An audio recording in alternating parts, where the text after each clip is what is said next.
Hi folks, I'm Alan Watt and this is Cutting Through the Matrix on March the 21st, 2012. For newcomers, as always, I recommend that you go into cuttingthroughthematrix.com and help yourself to all the free audios available there. Remember, you'll see a whole bunch of sites listed. These are the official sites and they carry audios, but they also carry transcripts of a lot of the talks I've given in English. And you can go into Alan Watt Sentinel.eu for transcripts in other languages. And remember, you are the audience that bring me to you. I don't bring on advertisers as guests. I don't have shares in any product sold or own them. The companies I write either. So it's up to you if you want to keep getting different kinds of information to complete your understanding of the system that you're born into, to keep me going by buying the books and this at cuttingthroughthematrix.com. From the US to Canada, you can use a personal check or an international postal money order from the post office. Some people send cash, and you can also use PayPal. And across the world, you've got Western Union, MoneyGram, and PayPal. Remember, straight donations are really welcome. And what I do, as I've often said, is I tend to chronicle the events as we go through them. And nothing surprising, really, when you understand and read the proper books, because the big boys down through the last well over 100 years have written books themselves, mainly for universities or for their own in-crowd, basically, outlaying where they're going and where they're taking the world and why they're taking the world this way, and the big changes that the world will experience. That's all of us, of course, as we go through these particular agendas. And they're very forthright about it, if you understand what they're saying. And they even have timetables of implementations. You'll find most of these even at the United Nations departments. They have ongoing plans, just like the Soviet Union did, for 50 years for one plan, 5 years for another, 100 years for another. And that's how they keep control of the world. That's how the world is really run, like a big corporation. They do the same thing. International corporations to do with how many companies or which companies will take over in the next 10, 15 years, if that's their goal, and investments up to even 50 or more years ahead. So at the bottom level, the ordinary people really don't have much plans, you see. You can't imagine that kind of thing going on, and so you tend to think that everything, the whole world is just sort of bumbling through time by itself, happenstance, and nothing is further from the truth. That goes too for governments, because they're all part of one single agenda and have been for quite some time. I've gone into the history of the Council on Foreign Relations, Drawing of International Affairs, even the Milner Group was a major part of starting it all off, and how they would eventually bring, through UNESCO and other world organizations, a common curriculum for all school children, and how everyone across the world would be taught the same basic disinformation. And it is disinformation because they eradicate most of history. They certainly alter all the rest. And that becomes your reality. And in politics, they simply are meant to catch the flack, the tomatoes that you throw at them, because you don't like their policies, is to keep upping your prices and so on. But it's all part of a grand design, a grand policy of bringing you into austerity, and also getting you used to ongoing wars. Bigger plan than that, in fact, because you see, austerity is not a new thing from the elite's point of view. It's not new at all. And in fact, they've talked about it before. Malthus talked about it, and others even before him talked about keeping the peasantry in austerity or poverty, basically. So through warfare, ongoing war, and taxes increasing and all the rest of it, inflation, and again, oh God, we can't get enough energy. Suddenly it's energy. Well, we've got to bring the people into austerity. Well, we'll talk about that tonight, back after this break. Hi folks, I'm back cutting through the matrix, and I've talked about, as I say, the beginnings of, at least the beginnings that were put into history by the boys themselves, their own history. At least they did give us an idea of how this big organization came to be for modern times. And they talked about the creation of the Royal Institute of International Affairs, for instance. And it was already a massive organization. Sometimes their books are cloaked by titles like The Future of the British Empire. But when you look inside the books, It's the Council on Foreign Relations, and the books are funded, and even the big world meetings are funded by the Rockefeller boys in the foundation. And they do have lots and lots of members. And the strangest thing, when you get a hold of these books, the books that have all the minutes of their meetings and all the attendees, mind you, are all indexed at the back. They don't let you know exactly who said what, but you can figure it out when it says the representative of Australia said blah, blah, blah. We want world government, as in from the 1930s, things like that. So they do give a lot away. But remember, the whole idea of the Royal Institute for International Affairs was to create a sort of, use the British Empire as the foundation for a world government. And that's very important to remember. And people in America too forget that their own intelligentsia were doing so well in business, etc., with Britain and cashing in on it, that they almost became British themselves. Very much so. It's so right down to even getting themselves coats of arms made, and bringing over suits of armor, things like that, to decorate their big mansions they were building. That was the big end thing. And you have to go into other people's writings too to see that it's still going on today, this sort of British embryo that blossomed into what's called the New World Order. Tonight I'll put up a link to show you how well it's still working, because even though it's done by the LaRouche organization, now LaRouche, as far as I can see, is still an ardent communist. He's completely international, and he wants our expenses, our extra money basically, to go into space research. So it's another alternative to war. War is also about the destruction of disposable goods and money. So that their idea too is to use it once they've got this perfect world system and send up rockets that'll just blow up and all the rest of it to the moon and elsewhere. And that's how they can still keep you in a state of poverty, because it's essential a good amount of the populace, doesn't matter if it's middle class or lower class, are kept always living on the last penny to the next paycheck. It's essential to keep order. So I'll put up that link tonight, and you'll hear Obama giving a speech to the Queen and toasting her and saying that he is her humble and obedient servant. Now, in the British system, you got to understand, that was an official announcement to the Queen in front of all the higher witnesses. And you see that in Britain there's only two kinds. Well, there's three kinds really. There's the ruling oligarchy, and then there are the servants to the oligarchy, and then there are subjects. The rest of the population are all called subjects. You're not worthy of anything else. You're not even a human being. You're a subject, basically.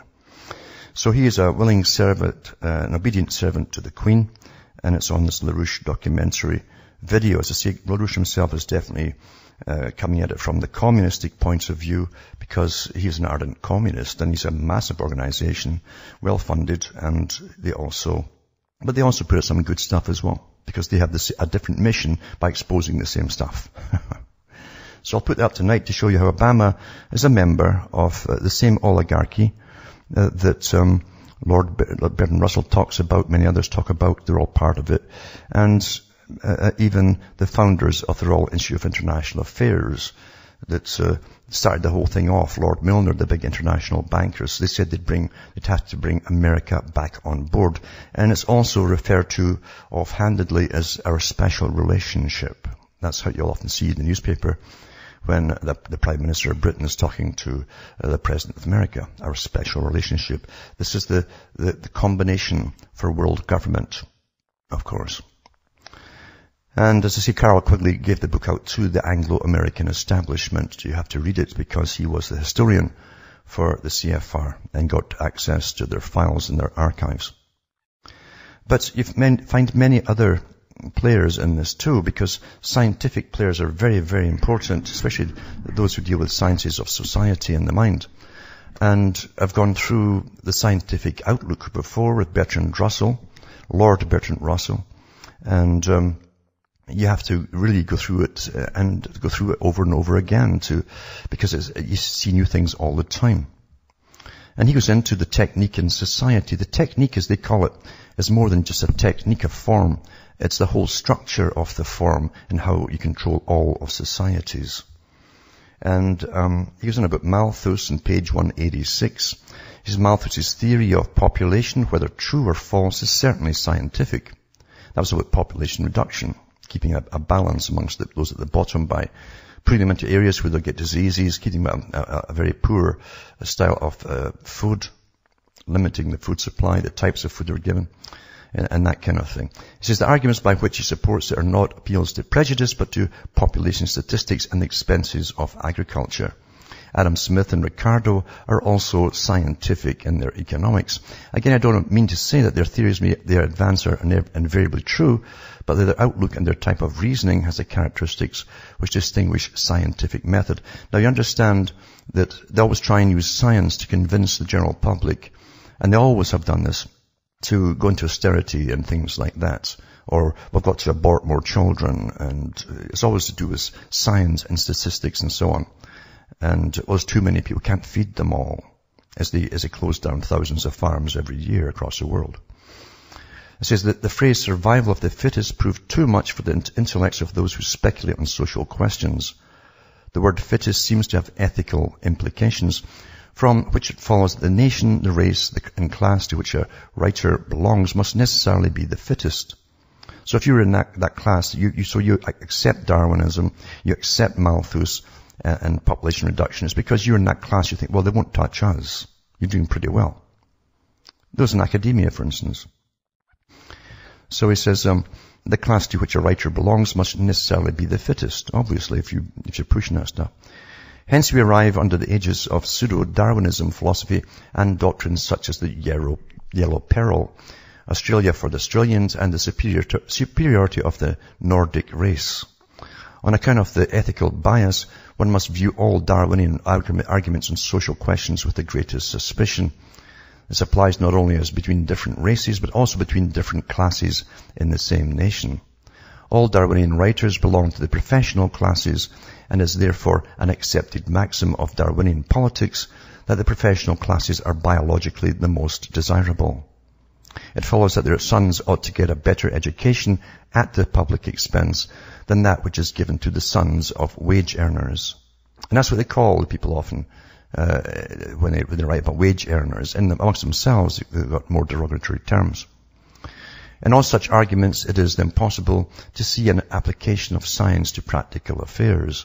There is merely a borrowing of some of the language of science for the purpose of making prejudice seem respectable. There is, however, a large amount of genuine experimental science in social affairs. Perhaps the most important set of experiments in this realm is that which we owe to advertisers, and also the general media. And you understand that advertisers have more understanding, and a lot of them branched off and became professors in universities because they're marketers. They know how to bend the mind, in other words, and get you to go along with anything at all. It's on the delivery that they give that makes you go along with it. He says this material, valuable as it is, has not been utilized by experimental psychologists. Well, today it is, you see, after this book was written. Because it belongs to a region remote from the universities, and not today, as I say, it's all part of it. And they would feel themselves vulgarized by contact with anything so gross. But anybody who is in earnest about studying the psychology of belief cannot do better than consult the great advertising firms. No test of belief is so searching as a financial one.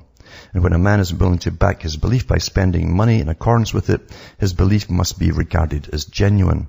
Now, this is precisely the test which the advertiser is perpetually applying. Various people's soaps are recommended in various ways. Some of these ways produce the desired result, others do not, or at any rate not to the same degree. Clearly, the advertisement which causes a man's soap to be bought is more effective in creating belief than the one which does not. Now, you can apply that to politics too, who you vote for. This guy's better than that one, and all the rest of it, because massive marketing is employed. It's all psychology. Anyway, you're starting to say down near page 188, from the technique of advertising, it seems to follow that in the great majority of mankind, any proposition will win acceptance if it is reiterated in such a way as to remain in the memory. Repetition. Most of these things that we believe because we've heard them affirmed. We do not remember why or where they were affirmed, and we are therefore unable to be critical even when the affirmation was made by a man whose income would be increased by his acceptance and was not backed by any evidence whatever. Advertisements tend, therefore, as a technique becomes perfected, to be less and less argumentative and more merely striking. So long as the impression is made, the desired result is achieved. Considered scientifically, advertisements have another great merit, which is that their effects, so far as is known through the receipts of the advertisers, are mass effects. It's a mass effect on everyone, not effects upon individuals, so that the data acquired are data to mass psychology. For the purposes of studying society rather than individuals, advertisements are therefore invaluable. Unfortunately, their purpose is practical rather than scientific. For scientific purposes, I suggest the following experiment. Let two soaps, A and B, be manufactured, of which A is excellent and B is abominable. And let A be advertised by stating its chemical composition and by its testimonials from eminent chemists. And then they bring in famous people from Hollywood to use it, the beauties, etc., to help push it. It's all parts of experiments which are already done. Back with more after this break.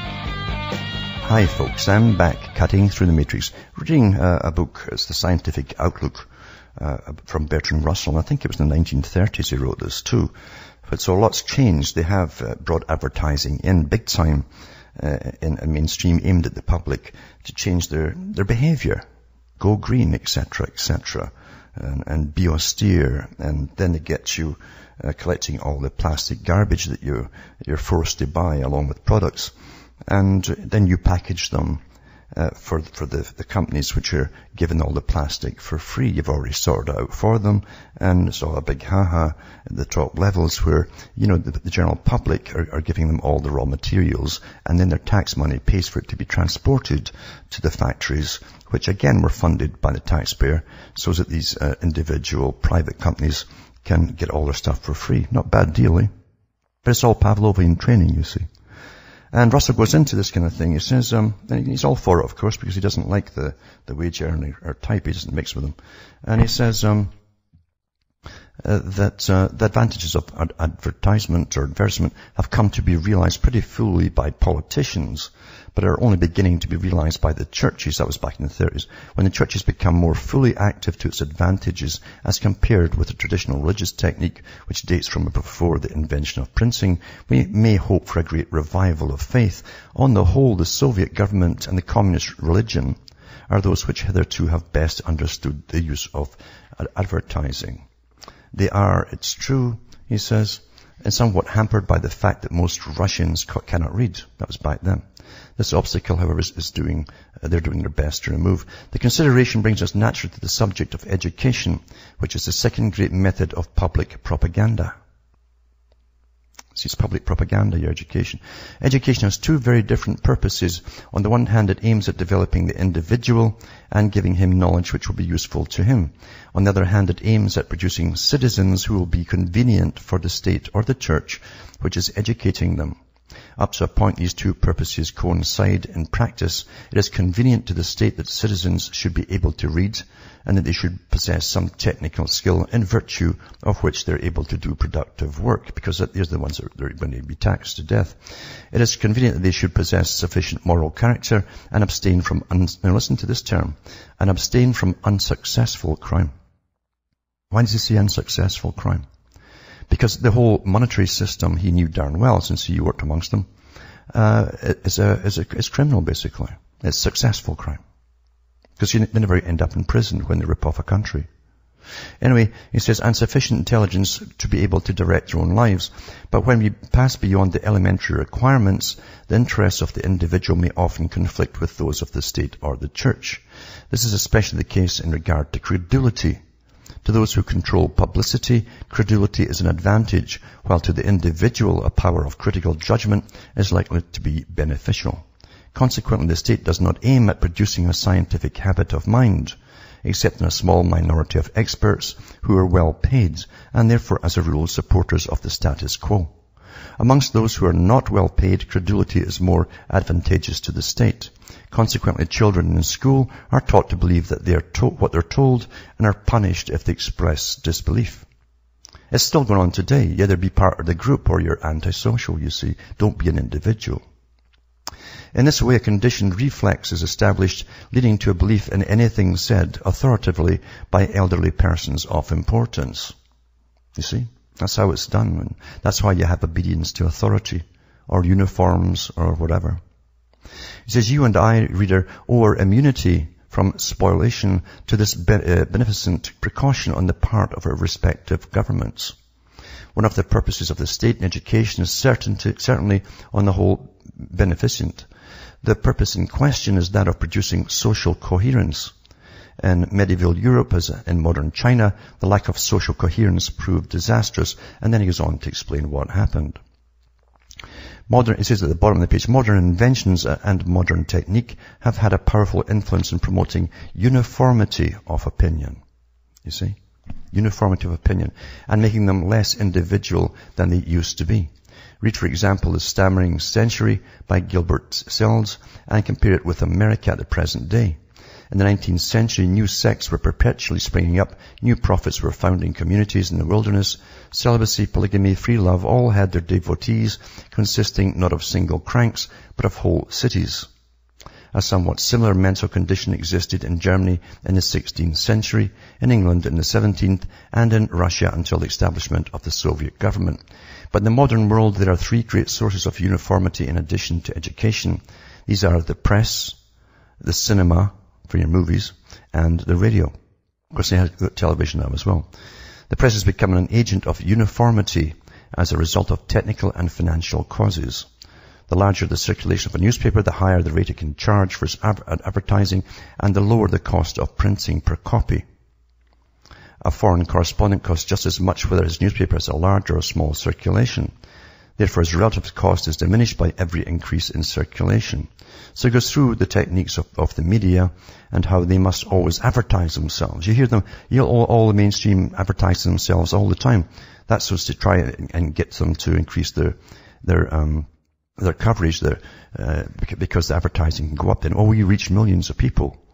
And so the advertising costs go up. So if you want to put an ad in their paper, it's going to cost you a fortune. And then some of them are so good they can even get the ones who read it to advertise for them for free. And they don't even know they're getting used. It's all techniques, isn't it?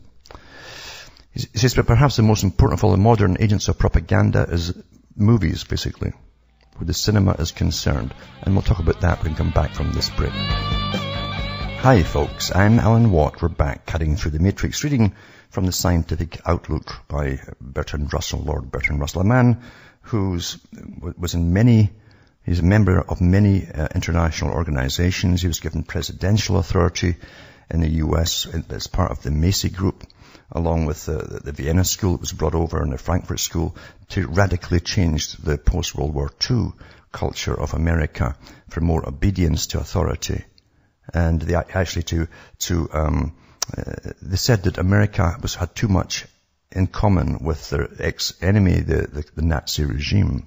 And that's supposedly the reason that Truman gave them the right to do this. And they did every part of culture change that we've lived through from really the 40s to the present time. The ongoing trends, the fashions, the morality or immorality were all discussed and helped to be put into effect by Bernays and Russell and many others of the Macy Group. For those who don't understand, including abortion, that would become common and would be treated like a normal cold or something, that's no kidding. That's just how far back they planned it in the 1930s. Anyway, he says, but perhaps the most important of all modern agents of propaganda is the cinema, movies, etc. He talks about the cost of production, which he says are colossal, but are no less if it is exhibited seldom than if it's exhibited often and everywhere. The Germans and Russians have their own production, while they had then, because the Germans were way ahead of America in the 30s, and most of them came over right to Hollywood when they were kicked out and started doing the same stuff there. That's when you had those scantily-clad women on stage in the 1930s. It was very risque, and that came right from Germany. Same dances, same everything, same costumery. Only in Germany they'd gone further at the time, and they put them naked because there was a depression on, and they did what they were told. Anyway, in the rest of the civilized world, the products of Hollywood preponderate. The great majority of young people in almost all civilized countries derive their ideas of love, of honor, of the way to make money, and the importance of good clothes from the evenings spent in seeing what Hollywood thinks is good for them. I doubt whether all the schools and churches combined have so much influence as the cinema upon the opinions of the young in regard to such intimate matters as love and marriage and money-making. Well, that's absolutely true. Monkey see, monkey do. The producers of Hollywood are the high priests of a new religion. Okay, the producers of Hollywood are the high priests of a new religion. Let's be thankful for the lofty purity of their sentiments. We'll learn from them that sin is always punished. So you watch the average movie, the bad guy always gets it. And virtue is always rewarded. It's a complete fairy tale. True, the reward is rather gross, and such as a more old-fashioned virtue might not wholly appreciate. But what of that? We know from the cinema that wealth comes to the virtuous. Just because you're good, so you become wealthy. It's complete fantasy. And from real life that old so-and-so has wealth. It follows that old so-and-so is virtuous, and that the people who say he exploits his employees are slanderers and troublemakers. The cinema, therefore, plays a useful part in safeguarding the rich from the envy of the poor. And then, I'm going to go back into, there's many other parts here too, and he goes on to the other techniques of holding on to power. He says the latest stage in education of the most intelligent, right? It's not about how they classify all of the wage earners. The latest stage in education of the most intellectual of the governing class will consist of training for research. So the governing class will consist of training for research, ongoing, never-ending research. Research will be highly organized, and young people will not be allowed to choose what particular piece of research they shall do. As I've said this before, you think that in science that you can go anywhere you want. No, you can't. The big boys like Rockefeller and the ones that fund you and CIA tell you which area to go into. They will, of course, be directed to research in those subjects for which they have shown special ability. A great deal of scientific knowledge will be concealed from all but a few. There will be arcana reserved for a priestly class of researchers, and I've been told that from some professors that who've been lucky enough to get into real archives as opposed to the university libraries. They have real archives with very old stuff, which is all proven and true.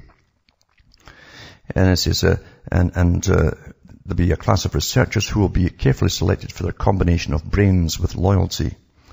One may, I think, expect that research will be much more technical than fundamental.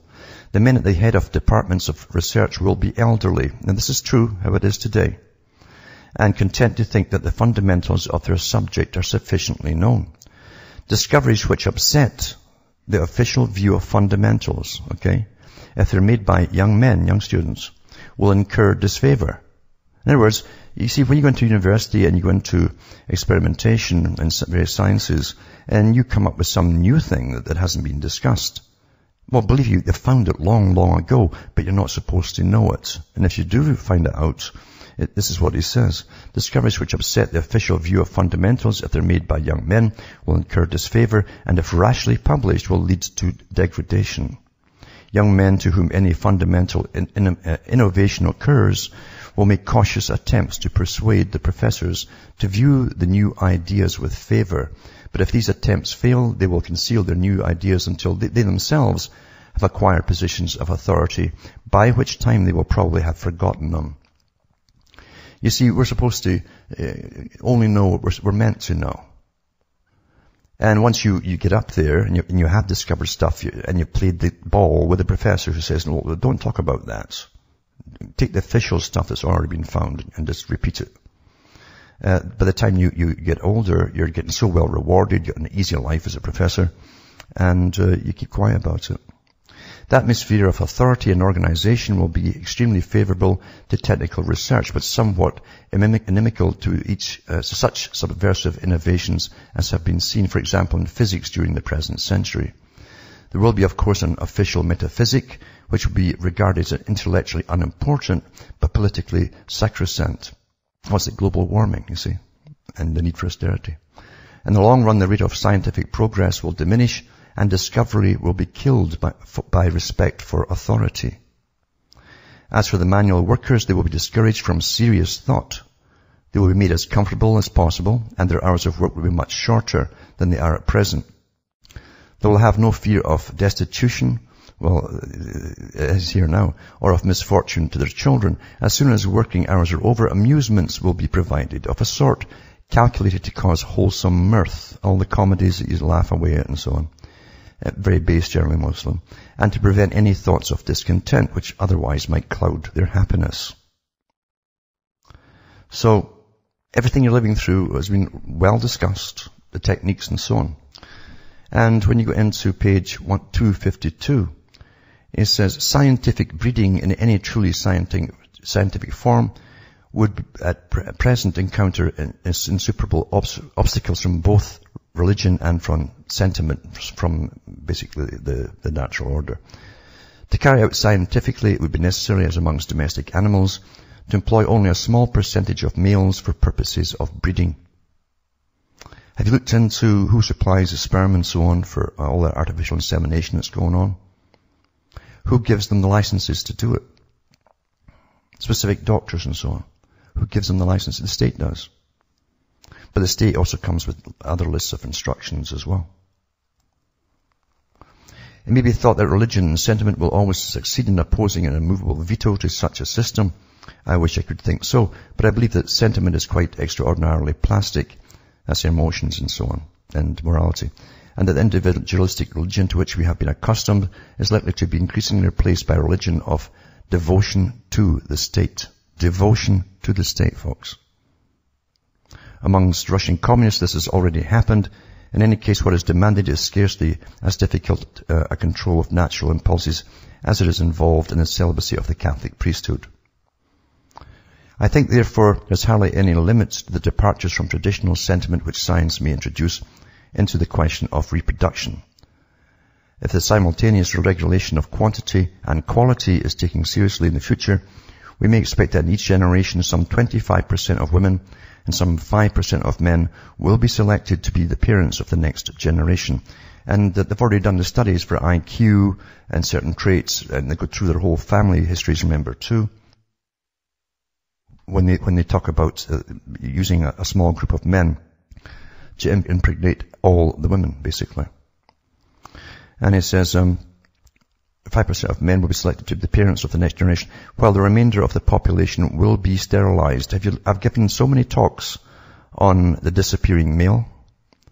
I've given all the articles and videos to look at to do with the sperm count in the average male today. The UN gleefully publishes it every year as it's dropping and dropping. They're very happy with it dropping down to 80 or 85% sterile in young men.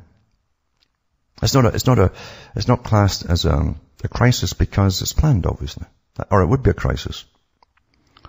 But it says, which will in no way interfere with the sexual pleasures, even though they're sterile, but will merely render these pleasures destitute of social importance. The women who are selected for breeding will have to have 8 or 9 children each eventually, but will not be expected to perform any other work except the suckling of the children for a suitable number of months. No obstacles will be placed upon their relations with sterile men, or upon the relations of sterile men and women with each other, but reproduction will be regarded as a matter which concerns the state and will not be left to the free choice of the persons concerned. Perhaps it will be found that artificial impregnation is more certain and less embarrassing, since it will obviate the need of any personal contact between the father and mother of the prospective child. Remember, it was written in the 30s, and in the last 2 or 3 years, we've had nothing about the women who carry for other people. And even homosexuals have got together and they've taken the sperm, impregnated the ovum, and then placed it in the female carriers. Lesbians are doing it. I've a lot of articles on lesbians doing the same thing. They don't want to carry the child themselves, but they want a child. And they even order like a magazine, who the donor will be. You know, should we have a 6 feet tall Irishman? I'm not kidding about that. I know someone has did that. And things like that. You understand, we're not going through day by day stumbling down through time. We're going through a planned format that was planned a long time ago, because what he's saying here, by the way, you'll find that H.G. Wells was writing it in the 20s. He belonged to the same organization. And it says here, sentiments of personal affection may still be connected with intercourse, but not intended to be fruitful. So promiscuity would be encouraged, you see, not bonding. In fact, Bertrand Russell, this is his book, in the 1920s, he was given a royal charter for experimental schools where he promoted pre-pubertal sex with children to see if they would bond later in life, if they were very promiscuous. And of course, they could have lots of sex later in life that they found, but they couldn't bond for any length of time with any person. So it's successful. They're always experimenting on the public, and you don't even know it. If anybody else had tried that, they'd be probably hung in that day and age for pedophilia and that kind of stuff. But no, if you're given authority by the Crown, you go ahead and do it. Much worse things have happened, actually. The qualities for which parents were chosen will differ greatly according to the status which it is hoped the child will occupy. In the governing class, a considerable degree of intelligence will be demanded of parents. Perfect health will, of course, be indispensable. So long as gestation is allowed to persist to its natural period, mothers will also have to be selected by their capacity for easy delivery and will therefore have to be free from an unduly narrow pelvis. Odd that too, because in the 1950s and 60s, the women started to be bioengineered like the males. Males started to lose their breadth to their shoulders. Women started to become, got narrower pelvises until in the 60s, because of the food they were eating and injections and so on. They'd never heard of cesarean sections before, not since the days of Caesar, basically. It is probable, however, that as time goes on, the period of gestation will be shortened and the latter months of fetal development will take place in an incubator. That's what I've been talking about too. I read an article a few weeks ago about exogenesis, where these women said it was unfair for women to carry children. It was an unfair burden that nature had put on them, so nature was all wrong, and therefore they're getting massive funding to find ways to have basically external, scientifically designed wombs, which they can then bring up children in. This would also free mothers from the need of suckling their children and would make them thus maternity is not a very onerous matter. The care of infants intended to belong to the governing class would seldom be left to the mothers. Mothers would be selected by their eugenic qualities, and these would not necessarily be the qualities required in a nurse. On the other hand, the early months of pregnancy might be more burdensome than at present, since the fetus would be subjected to various kinds of scientific treatment intended to affect beneficially not only its own characteristics, but those of its possible descendants. So he's talking about genetic manipulation to make them superior. Fathers would, of course, have nothing to do with their own children. There would be, in general, only one father to every 5 mothers, and it's quite likely that he would never have even seen the mothers of his children. The sentiment of paternity would thus disappear completely. Probably in time the same thing would happen, though to a certainly less degree in regard to the mothers. If birth were prematurely induced and the child separated from his mother at birth, maternal sentiment would have little chance to develop because they don't want the bonding with the parents, you see. Other experiments have been done in other countries. Even their kibbutzes in Israel tried that at the beginning too, separating the children at birth. And it didn't win out in the end. The mothers actually eventually demanded to government to raise their own children, not communally. Among the workers, is probably that less elaborate care would have to be taken, since it's easier to breed for muscle than to breed for brains, and it's not unlikely that women would be allowed to bring up their own children in the old-fashioned natural manner. There would not be among the workers the same need as amongst the governors for fanatical devotion to the state, and there would not be, therefore, on the part of the government the same jealousy of the private affections. Among the governors, he says, one must suppose all private sentiments would be viewed with suspicion. Now he's going right along the lines that eventually Brave New World from Aldous Huxley went into. In Huxley's Brave New World, this super-bred class could mate with each other, but you couldn't mate with the same person, I think, twice in a month or something. So it was antisocial not to have partner after partner. A man and woman who showed any ardent devotion to each other would be regarded as they are at present regarded by moralists when they are not married. There would be professional nurses and creches and professional teachers in nursery schools, but they would be considered to be failing in their duty if they felt any special affection for special children. Children who showed any special affection for a particular adult would be separated from that adult. Ideas of this kind are already widespread, but they will be found suggested, for example, in Dr. John B. Watson's book on education. The tendency of the scientific manipulator is to regard all private affections as unfortunate. Freudians have shown us that they are the sources of complexes, and Freud had a big part in this too. You understand that Darwin was put forward at the right time to change ideas of religion and cause and purpose. Freud was put out there at the right time too, just to try and promote what would be as a pseudoscience, psychiatry and psychology.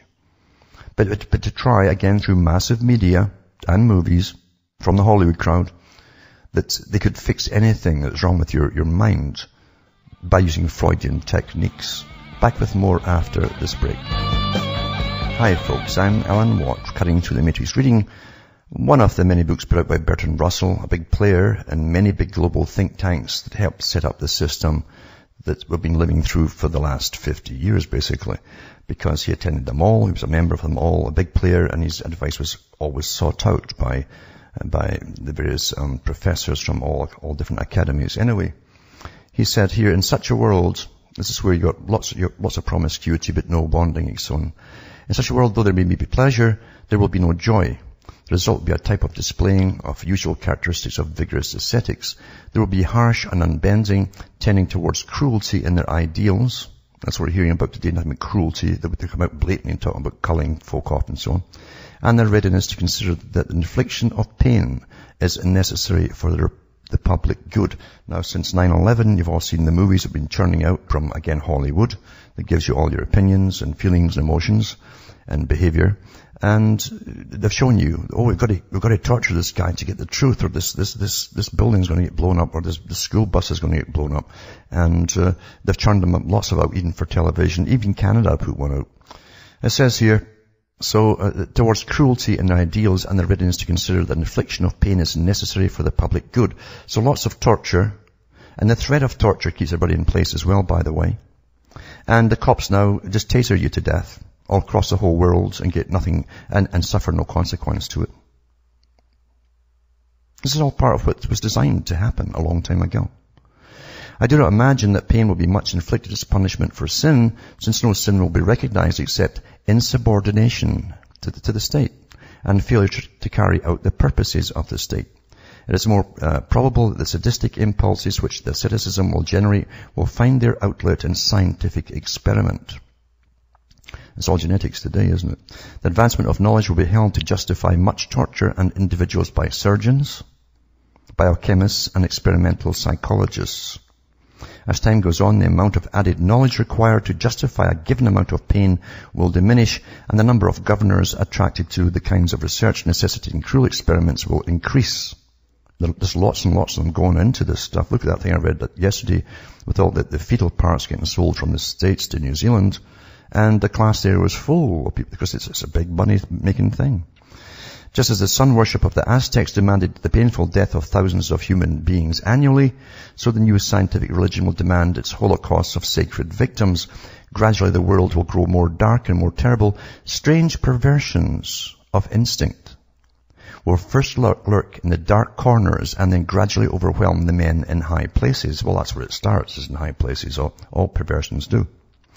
Sadistic pleasures will not suffer the moral condemnation that will be meted out to the softer joys. Sins like the prosecutions of the Inquisition or the persecutions, they will be found in harmony with the prevailing asceticism. In the end, such a system must break down either in an orgy of bloodshed or in the rediscovery of joy. And then he goes on and on and on. But you understand there's nothing that we're going through that wasn't planned. By the planners, there are world planners, specialized divisions of them. They meet every year and get treaties put in that affect academia, that affect everything in society, right down to instructions to Hollywood on where you're supposed to go for the next 10 years. So it takes about 5 to 10 years to prepare society for a new leap forward in any cultural direction whatsoever. You're living through a script. You're living through a script. Anyway, I hope I haven't bored you. From Hamish and myself from Ontario, Canada, it's good night. So may your God or your gods go with you.